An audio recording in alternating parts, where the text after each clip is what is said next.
When I was young, my Uncle Tom showed me a really cool trick for approximating a square root. It went something like this. So you'd give him a number, like say the number 50, and say, okay, what's the square root of 50? And he'd pretend to think really hard and he'd get a hat, okay, let me think, square root of 50. And he'd say 7 and 1/14. So, wow, that's a really cool trick. And then say, okay, how about the square root of 60? And say, okay, square root of 60, that's going to be almost about 8 minus 7 3/4. And you check the calculator and it come really close. And it was kind of fun.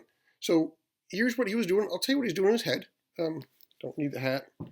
Uh, so you see from this description, for getting the square root of 50, 50 is really close to 49, and the square root of 49 is 7.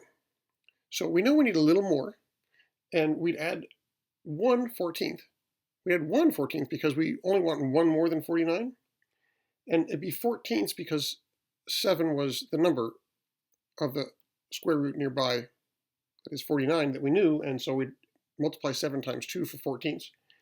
And we'd add 1/14 to 49 to get the square root of 50.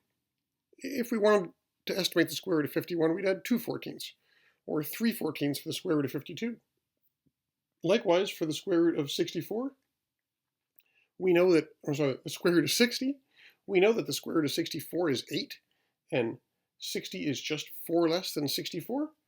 So we'd want to subtract 4/16 from 8. That'd give us 7 and 12/16, or 7 3/4. And it works really well. Here's a table of square roots near 16. Because the square root of 16 is 4, we're going to want to add or subtract 8ths to 4 to get nearby square roots. So square root of 17 is going to be 4 plus an eighth, because 17 is just 1 more than 16, and so we want to add just 1/8. For 18, that's 2 more. We'll want to add 2/8 to 4.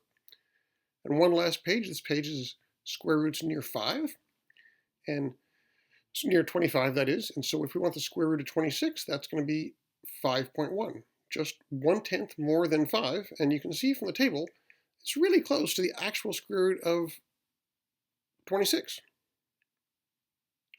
Anyway, that's how his trick worked.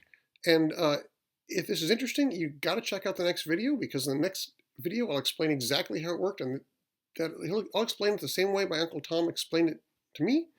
And it's very easy, really not that hard. It's a very simple trick.